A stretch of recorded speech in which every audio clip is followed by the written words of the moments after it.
Intoxic diz: olá, creepy amigo. As casas antigas têm um espírito próprio. Normalmente, não notamos durante o dia quando o sol está quente e as janelas estão abertas. A brisa fresca traz aromas familiares do jardim e das vinhas de jasmim floridas, serpenteando por entre as pedras em ruínas. Sempre tem coisas demais acontecendo em minha casa durante a noite para perceber. Como, por exemplo, minha mãe se movimentando pela cozinha, ou meus dois irmãos brigando por causa de algum jogo de videogame na sala de estar. De algum lugar lá em cima, ecoam as gargalhadas do meu tio, junto com as risadas padronizadas de seus programas de TV. E, junto a tudo isso, também tem o jazz, tocando na velha vitrola do meu pai, um som abafado e distante, em torno de muitas voltas e reviravoltas dos corredores estreitos. A casa é confortável, aconchegante e segura, até que todos tenham ido para a cama e a casa comece a respirar. Quando as sombras se movimentam nos cômodos quietos e o ar estagnado se arrasta pesado com um sabor desconhecido, as luzes nunca são suficientes para encher a sala, não importa quantos interruptores estejam ligados, e o silêncio nunca é totalmente silencioso. Uma sensação deslumbrante de vazio ainda mais suave do que as tábuas do assoalho rangendo ou o farfalhar das venezianas de madeira contra o vento. Há algo mais profundo, quase como se alguém descobrisse como tocar o som do silêncio para encobrir algo que não deveríamos ouvir. Existe uma regra oculta em nossa casa que nos mantém calados à noite. Às vezes, nós nos pegamos nos corredores a caminho do banheiro, ou quando estamos mexendo na geladeira, procurando por lanches. Nos cumprimentamos com um aceno de cabeça, ou um gesto, ou às vezes, até mesmo um sussurro, se necessário. Mas nunca falamos em voz alta. Nunca. Mesmo quando crianças, meus irmãos e eu nunca quebramos o silêncio à noite. Sempre foi algo desrespeitoso, como por exemplo gritar na igreja. Como se estivéssemos interrompendo algo sagrado, que já estava lá, antes de nascermos. E que permaneceria naquelas paredes muito depois de partirmos. A fiação elétrica pode ter esse defeito, disse meu pai uma vez. Ele nunca elaborou exatamente o que seria aquele defeito, ou nos deu qualquer explicação de como uma caixa de fusíveis com defeito poderia parecer como se algo no escuro estivesse ouvindo você respirar.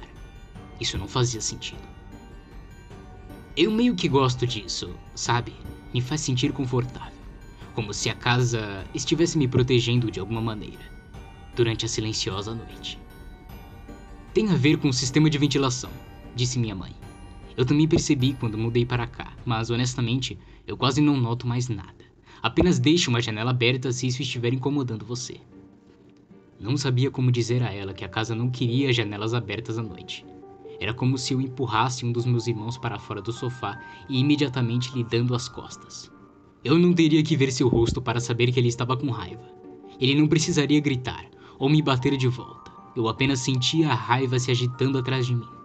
No ar, uma coisa quase inconsciente me encararia até que eu me desculpasse e devolvesse seu assento.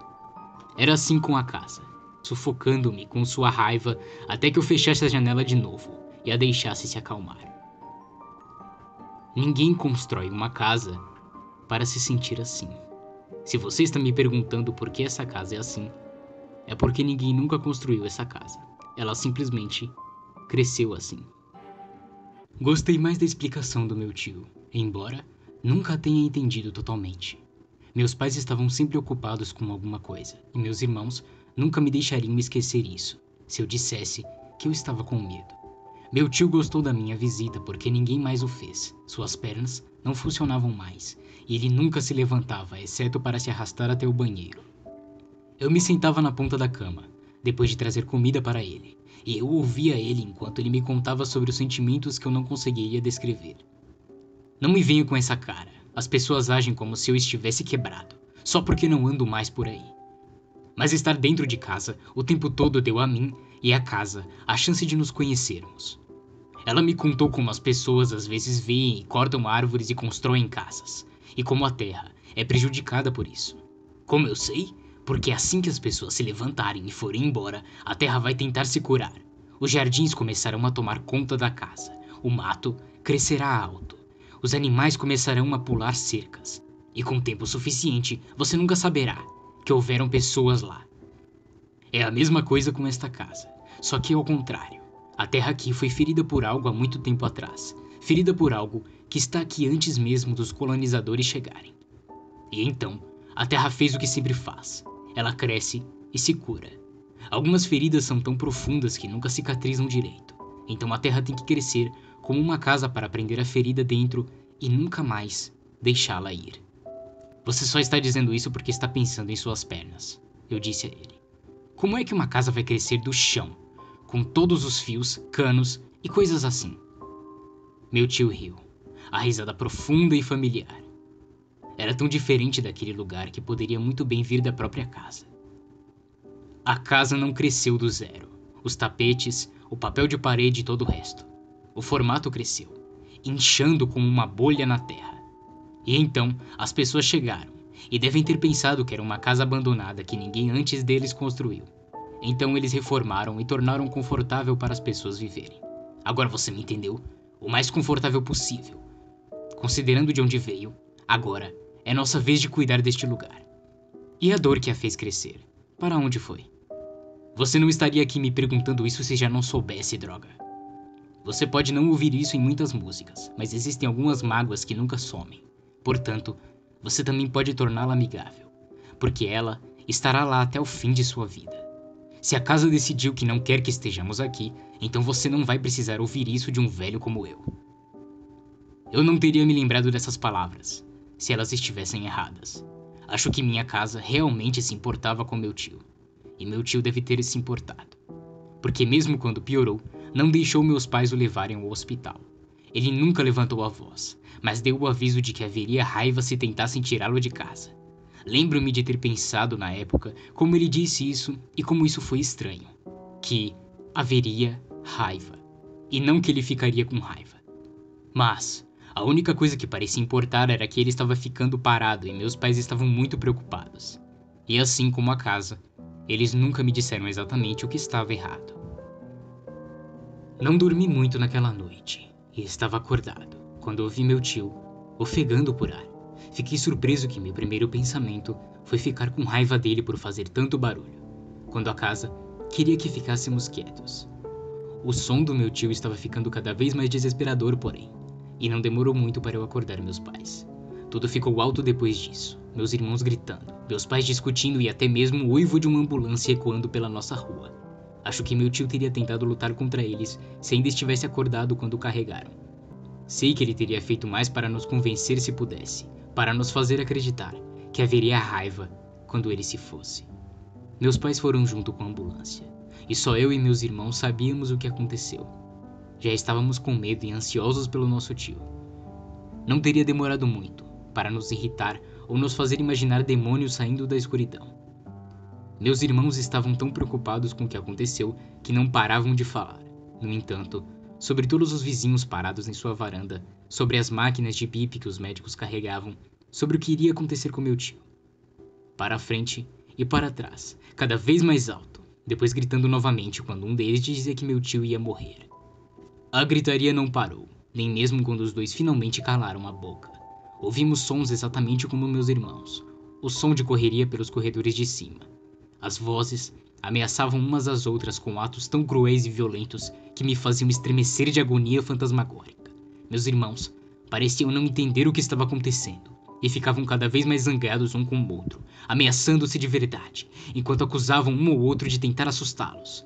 Então, um deles colocou a mão em volta do pescoço do outro, e o outro fez da mesma maneira. E ambos estavam se enforcando, e o rosto em chamas enquanto cada precioso fôlego era jogado fora em um rosnado de ódio um pelo outro. Eu, involuntariamente, prendi a respiração com atenção, enquanto tentava separá-los, e foi então que percebi que algo ao nosso lado ainda estava respirando. Quente, pesado e furioso, a força crescendo a cada respiração desencarnada. O ar se arrastava sobre nós com tanta força que nos puxava escada acima. A explosão de cada puxão rítmico chicoteando as cortinas, tornando os tapetes e arrancando os retratos da parede. Arfando quente, úmido e insaciável. E o tempo todo, meus irmãos não faziam nada além de lutar entre si. Os gritos e ameaças cruéis encheram o ar com mais força aqui em cima, acompanhados pelas vozes de outras pessoas que eu não reconheci. Homens e mulheres, de todas as idades, suas vozes cheias de ódio e raiva desprezível, como se nós fôssemos a causa de todos os males e misérias em suas vidas, cuspindo, rugindo de ódio, desejando nossa morte e gritando conosco entre cada respiração infernal. Mais difíceis de suportar eram as vozes das crianças, lamentando, implorando e gritando conosco com tanta repulsa e desgosto. O sofrimento deles me fez me sentir tão culpado naquele momento, e eu estava absolutamente convencido de que merecia qualquer punição que estava prestes a receber. Um dos meus irmãos havia parado de lutar agora. Ele estava inerte no chão com as mãos dos outros ainda presas em seu pescoço, os dois rostos quase irreconhecíveis para a selvageria de seu esforço. O calor e a pressão estavam diminuindo ao nosso redor, no entanto, e o vento estava recuando pelas rachaduras do assoalho e nas paredes. Agora, de repente, o ar tornou-se cortante, e o frio, à medida que cada janela e porta era arremessada contra as dobradiças, encaixando-se no lugar como uma fratura de osso. Eu soube imediatamente que a casa estava me dando a chance de deixá-la definhar em sua dor e seu ódio. Não posso explicar como, mas sabia que estaria seguro se corresse agora, deixando meus irmãos com o destino que lhes foi dado pelas mãos dos outros. Passei por uma das portas abertas que me foram oferecidas, mas não para sair. Em vez disso, fui para o quarto do meu tio, subindo em sua cama e puxando o cobertor que ainda estava úmido de suor. Cobri-me naquele cobertor e chorei até que o último eco assustador de raiva se acalmasse e depois se transformasse em algo mais profundo. Aquele som de gargalhada suave que sempre vinha como se viesse da própria casa. Há um espírito na casa que ninguém construiu, e com ela, uma dor angustiante tão antiga que eu acho que nunca vai sarar. Mas conheço esse espírito pelo nome, e o chamo de meu tio. Eu disse a ele que estava tudo bem se ele nunca fosse embora, porque eu nunca vou deixá-lo também. À noite, mantenho as janelas fechadas e fico muito quieto, e juntos nós encontramos a paz. E algum dia, outro cuidará de sua dor, e eles saberão que sou eu. E eu nunca estarei sozinho.